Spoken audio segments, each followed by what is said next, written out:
there was something special about this place. The local band was playing ukulele around the bar, and it was sunset, and I was just like looking, and it was like the people are happy, there's just this amazing ambiance. There was something that I didn't experience in the Caribbean. And I literally, when the band was breaking up and going away, all these local Tahitian guys, and I asked them, I said, why are Tahitian people always smiling? And he gave me the best answer, and he just says, because we're from here.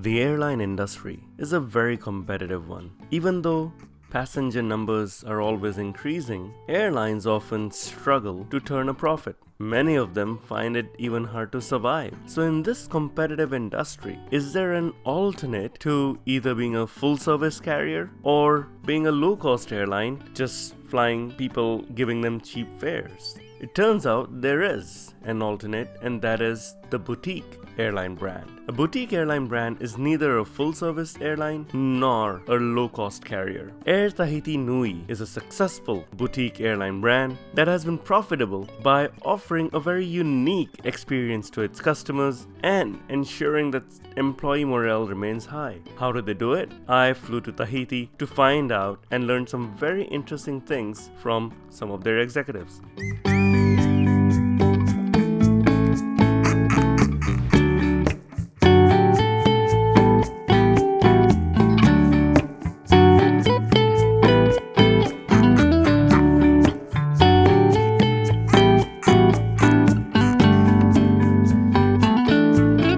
Beyond the immersive aspect of the airline, especially on the question around what do you offer else than just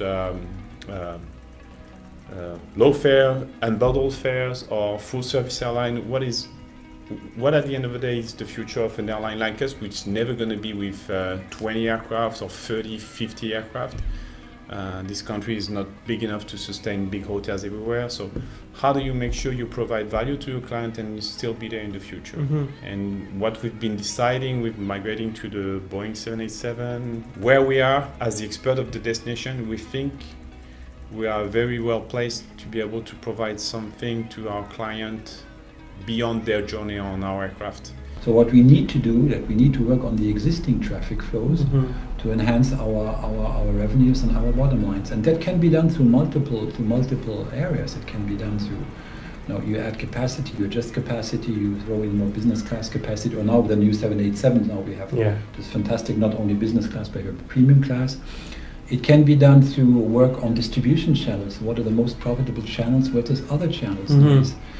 How do we increase .com sales? Now, how we can educate our own passengers by saying, okay, Polynesian isn't that complicated. Now, I can buy a flight here on that website. I can buy whatever hotel accommodation on the other website. So it is actually a work where you try to put in a lot of bricks because there's not the one single recipe. Yeah. You can't really change your DNA. Yeah. You are what you are. Air Tahiti Nui has come has built itself from its beginning and didn't want to lose the original, touches and designs that made it. So what we did, I think, you may call it beautiful. We call it, of course, beautiful, but also in sync with bringing Air Tahiti Nui to its future, but in the same time saving our roots. Well, the commercial side has certainly done well in the last few years. I believe you have everything from 5% to 9%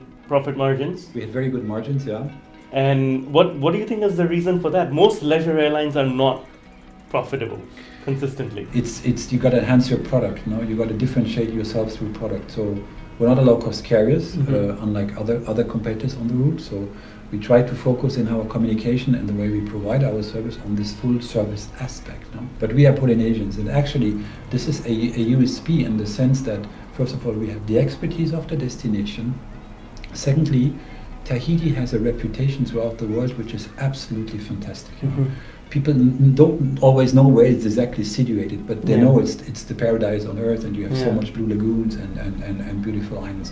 So nothing then associating the image of the destination to our own image brings you already a thing which can be translated into revenue. Air Tahiti Nui is the international boutique airline about Tahiti. We want to provide exceptional experience and make sure that our people flying on us. So it's pricing, product, handling careful the capacity, sharper sales in terms of, okay, if I get your commitment of volume, I can do things for you. Delivery, right. Delivery. It is focusing on our small but nice frequent flyer program, which is very, very relevant here in French Polynesia. What are some of the unique Tahitian elements that you will not find in any other airline in the world? Our population of flight attendants is 90% local flight attendants who were born and raised in Tahiti or the islands. Well, it brings up during the in-flight service the Tahitian culture, their warmth, they're forthcoming. Most of the time they have a big smile on their faces, and they know how to make you feel welcome and at home even on board an aircraft. And that's a very local trait.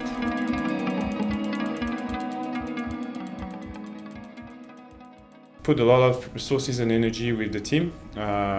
We bring more people on board. We really put the emphasis on the quality of the product. Of course, this is a very serious business of civil aviation and rules, as step up. Two things. We're a small community, small island. People are very attached to Air Tahiti Nui. They are very proud of their company. Tahitians work for Air Tahiti Nui. It's been 20 years, so people are very attached to it. So what you got to bear in mind actually is that not only our name but our purpose is kind of linked to the destination. So we're flying tourists. Our main purpose is bringing tourists and visitors to Tahiti. To French Polynesia to be very precise. And actually, as long as tourism is doing well into French Polynesia, now we get a kind of benefit out of the situation. So this is one point. The other point is, as demand has been increasing, nevertheless, we were able, for example, to increase units revenues through better steering of revenue management, through providing a better business class service, to tapping into more valuable markets. I do believe that you are the only airline in the world with a tattoo on the plane. Yeah, because it's part of the culture. It's the tattoo. It's in the Tahitian blood. We've got the same proportion of deep blue in the front, and then turquoise in the back. We brought a bit more of ethnicity to show that we are Polynesian, and the best way to do it, we felt, were the tattoos. If you saw the Tahitian movie Moana, yes, and Moana was very inspired by Tahiti and Samoa also. This the Tahitian Polynesian people, and you see Maui is wearing tattoo. Yes, the guy Maui yes, is Maui is wearing tattoo. And every tattoo means something. Yeah, sure, every tattoo means something. And wow, we have a booklet that we will leave in the aircraft explaining each tattoo. Each tattoo means something. When the tattoo option came up, we knew we were on the right track. So and tattoos always mean something. In Tahiti. So we have the different elements that talk about the waves, the birds, and the freedom that the seabird are bringing, and the whale, which is the strength, and the tiki is about Tahitian tikis. They are the symbols of our gods, ancient gods, pagan gods, that are here for protection, and then the manta ray that is here for elegance, and we also have a hook somewhere, and it's about prosperity, because with the hook you can fish. So that's the story behind the tattoo, and it brought how you say, something new, very new, and a new focus on the aircraft. Feeling is something that people experience here in the islands of Tahiti, which they refer to as the mana. And it's something that, if I can give an anecdote, just a few weeks ago, I had friends from my hometown in California came here. They're very experienced travelers. There's something here that we had a feeling this whole time that we can't describe. And I was just like, really? Because I didn't talk to them about it. And and they're saying, we don't want to go home. This is just like the best ever. And these are very experienced travelers. Wow. So I was telling the story to my staff during a staff meeting, and they go, the mana, they discovered the mana. I said, it's apparently so. So it's a feeling that some people have a connection with the place, and it's just awesome. There was something special about this place. And it was my first season here in the islands of Tahiti. I was on the island of Moorea, just across the way. And I was sitting there one night, and like the local band was playing ukulele around the bar, and it was sunset. And I was just like looking, and it was like the people are happy. There's just this amazing ambiance. There was something that I didn't experience in the Caribbean. And I literally, when the band was breaking up and going away, all these local Tahitian guys, and I asked them, I said, why are Tahitian people always smiling? And he gave me the best answer, and he just says, because we're from here.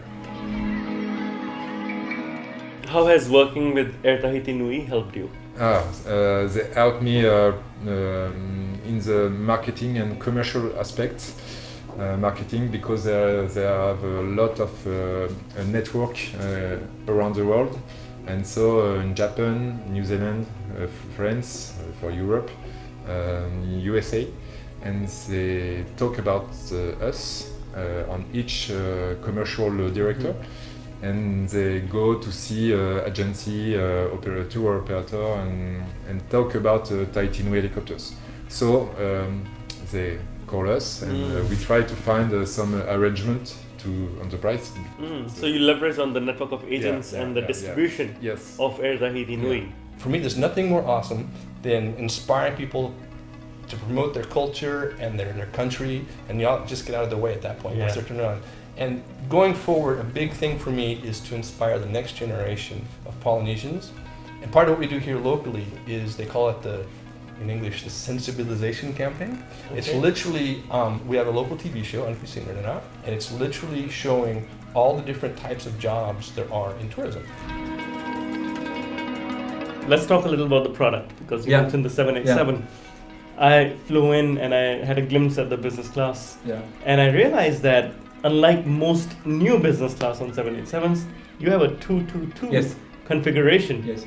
And tell me, why is that? Why did you go with the all-aisle access, which is so popular? The one-to-one. Yes, why not the one-to-one? Why is it 222? So there's a very easy answer to that. Yes. In the sense that you have 65% of visitors are couples.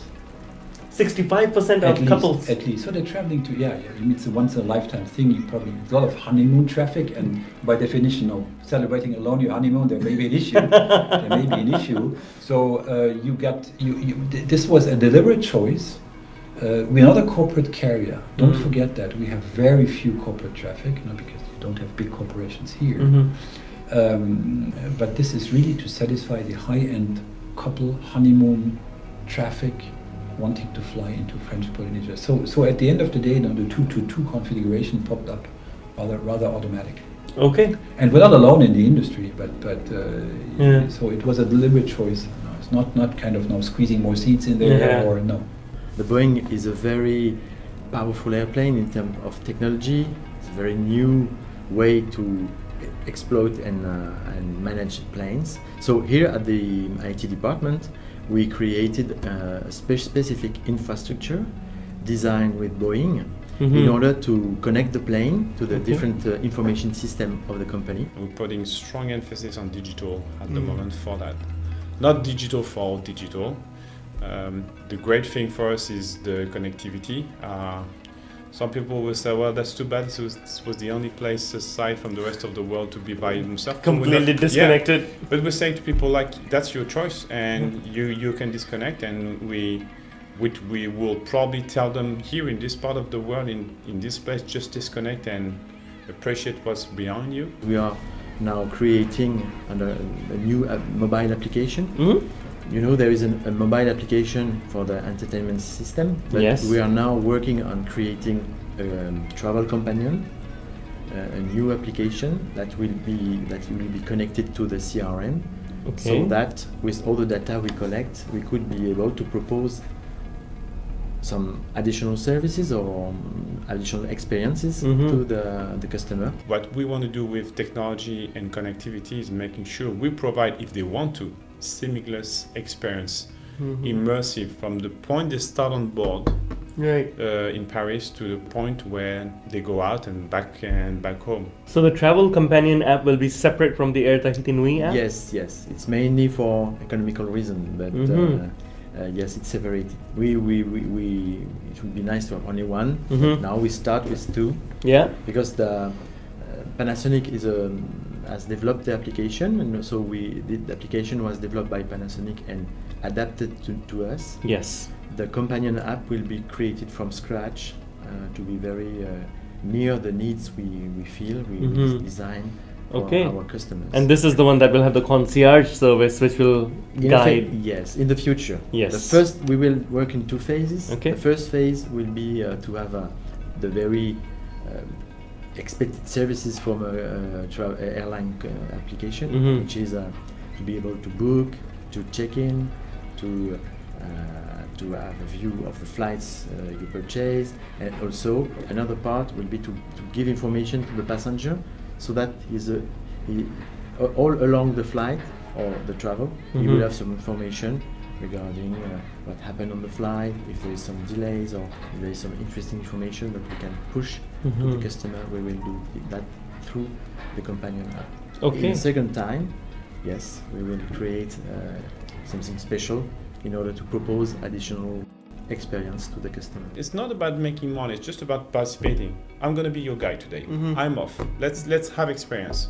And we embark some people like that. We say, Air Tahiti Nui sponsor that, we just give you the application for that. And you're around, you're within reach. You receive something, say, local fisherman, 2 miles from that point, here's an e-bike, you can rent it with the application for free, and you can go and fish with him, and you will see.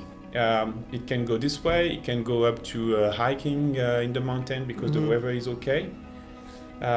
Not everything is for sale in this world, it's about sharing. And of course there might be costs associated to that, but this is something we can assess later on. So you want to be the facilitator of the uniquely Tahitian experience. Exactly. The plan is to create a 360 customer database where all the department will be able to retrieve this information in this database. Usually an airline say, goodbye, see you on your return flight.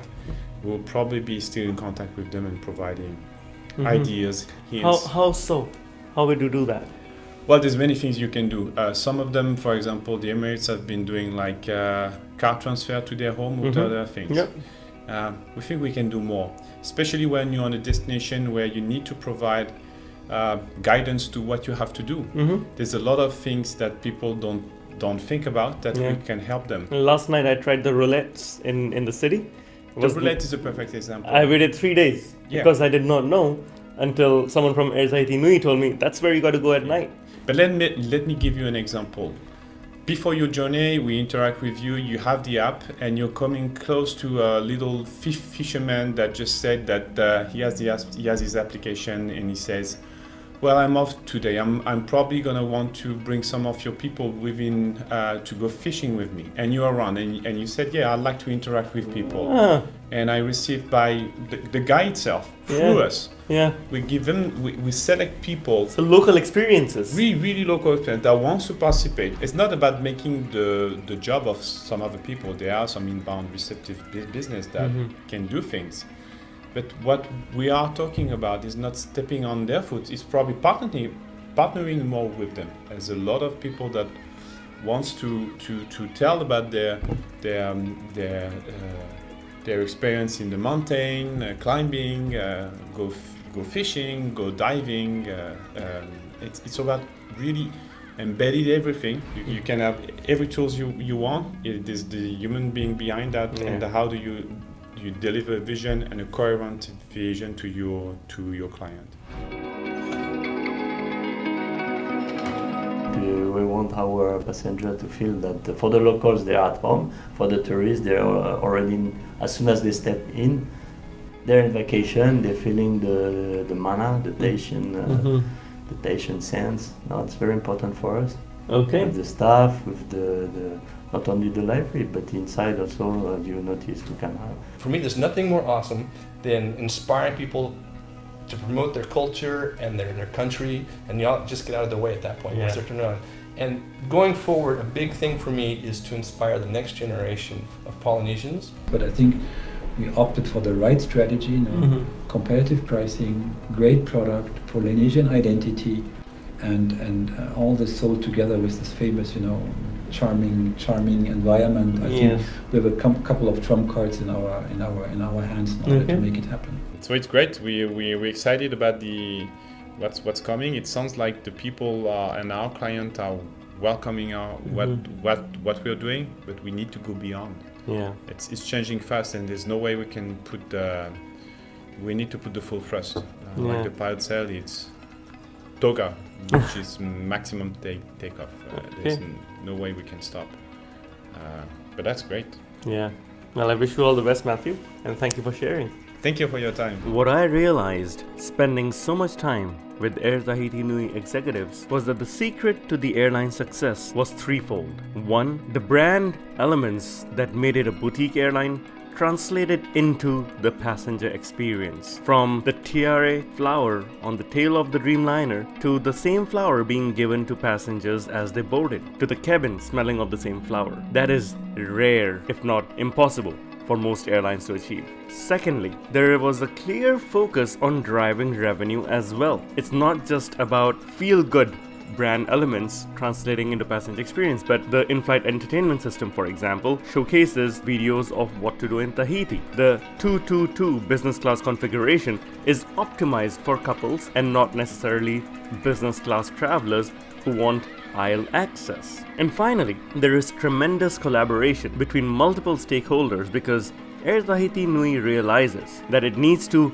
work with the ecosystem, be it the destination brand and the tourism authorities, to the regional Air Tahiti Nui helicopters, Air Tahiti, which does the regional flying. There is tremendous synergy between the multiple stakeholders who are all catering to the tourists flying to Tahiti, possibly for the once-in-a-lifetime trip. This was a fantastic learning experience for me, and I hope you found this insightful as well.